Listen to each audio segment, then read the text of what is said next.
गंभीर तो बिल्कुल नहीं है।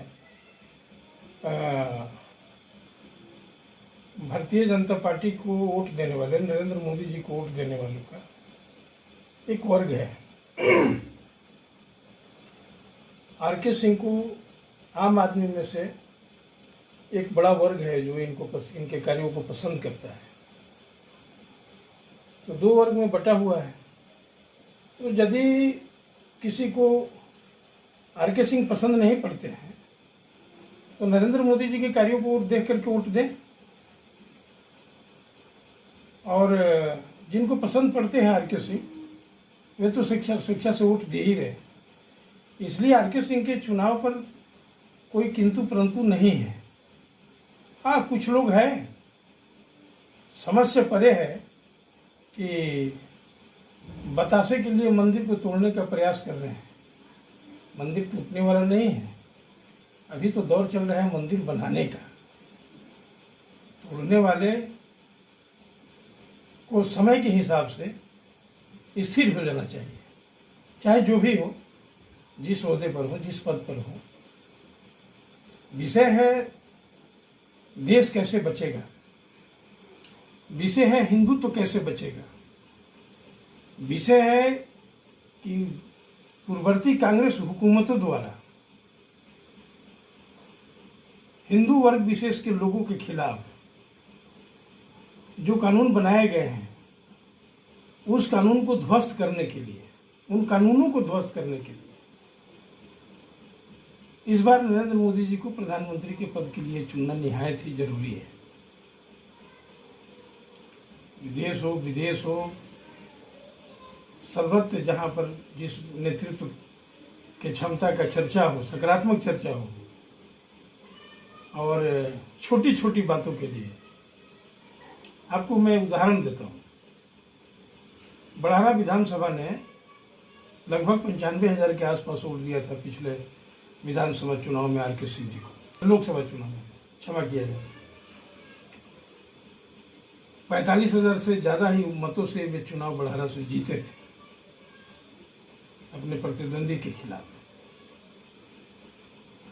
बड़ारा में विकास की तो सख्त आवश्यकता है, इसमें कोई दो राय नहीं है। उन्होंने कुछ किया भी है। लोग बोलते हैं ना कि बड़ारा में एक पैसा नहीं लगा है। मैंने ही आर.के. सिंह जी को आमंत्रित करके बुलाया था, और उन्होंने एक मझौली गांव को मुख्य मार्ग से जोड़ने के लिए संपर्क सड़क का निर्माण किया था, और सोहारा और हेतमपुर गांव को जोड़ने के लिए संपर्क सड़क का निर्माण कराया था। और वह निर्माण कार्य इतना बेहतर था, पीसीसी ढलाई था, मैं तो खुद देखने के बाद आश्चर्यचकित हो गया। इतने बेहतर भी काम होते हैं सांसद निधि से या माननीय सांसद के सहयोग से। काम कुछ हुआ है, कुछ बड़ी बड़ी कार्य अभी बाकी है जिसको कोई करना है, और यही आर.के. सिंह जी करेंगे, दूसरा कोई नहीं करेंगे। उनसे अनुरोध भी किया गया है। एक बिहार उत्तर प्रदेश सीमा विवाद,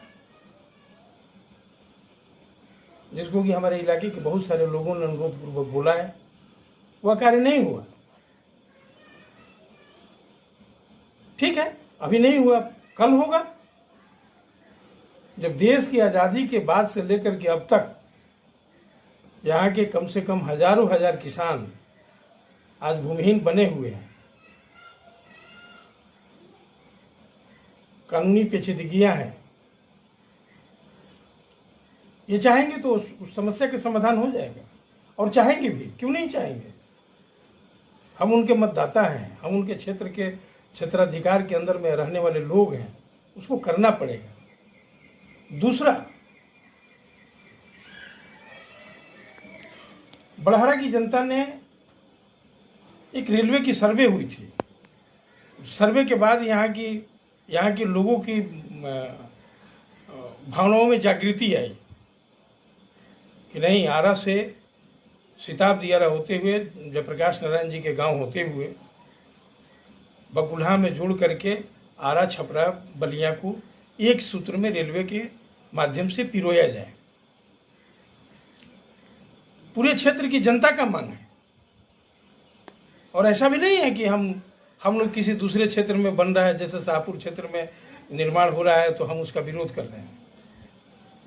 हम तो उस समय से चिल्ला रहे हैं कि आरा से रेलवे स्टेशन से 5-6 दिशा में रेलवे लाइन का निर्माण हो। यह आरा वासियों के लिए सौभाग्य की बात है। तो हमारे कार्यों में वैसी कोई सफलता भी नहीं मिली, तो इसका मतलब ये नहीं ना है कि हम बतासे के लिए मंदिर को तोड़ देंगे। इस देश में बहुत सारी योजनाओं का चयन हुआ, इस जिले में भी बहुत सारी योजनाओं का चयन हुआ, इस जिले के प्रखंडों में बहुत सारी योजनाओं का चयन हुआ, हर पंचायत में योजनाओं का चयन हुआ। चयन होना एक अलग बात है, आपने चयन किया, आपको बधाई। और चयन करने के बाद में वो ठंडे बस्ते में चला जाता है। और यदि कोई व्यक्ति, कोई जनप्रतिनिधि उस विषय को ठंडे बस्ते में से निकाल करके और धरातल पर प्रस्तुत करता है, तो हम तो कहेंगे कि इसका श्रेय मिस्टर आर के सिंह जी को ही जाएगा। आपने योजनाएं तय की, योजनाओं पर अमली जमानत क्यों नहीं बनाया? किसने मना किया था आपको? आप यदि बढ़ा के प्रति चिंतित हैं तो वैसे सारे लोगों को एक जगह बैठ करके चुनाव के बाद बैठिए, सम्मान दीजिएगा तो सम्मान पाइएगा, अपमान कीजिएगा तो क्या पाइएगा वो आप खुद समझते होंगे। सारे जो अभी जो फेसबुक पर दिखलाई दे रहे हैं, अपने आप को बढ़ारा के भविष्य के प्रति चिंतित रहने वाले लोग, अचानक अभी बाढ़ आ गई है इलेक्शन के समय, आपका धन्यवाद है कि कम से कम इलेक्शन के समय भी तो आपको याद आता है बढ़ारा। और आपसे अनुरोध है कि अभी इलेक्शन के समय में, चुनाव के समय में जो लोग बढ़ारा के प्रति इतने ज्यादा चिंतित हैं, 4 तारीख की गिनती के बाद भी यदि लगातार वो चिंतित रहेंगे 1 साल, तो बढ़ारा विकास के पथ पर अग्रसर चल पड़ेगा। अभी ठहरा हुआ है, इसको चलाने की जरूरत है। हम आवाज उठा सकते हैं, आप आवाज उठा सकते हैं, करना तो जनप्रतिनिधियों का कार्य है।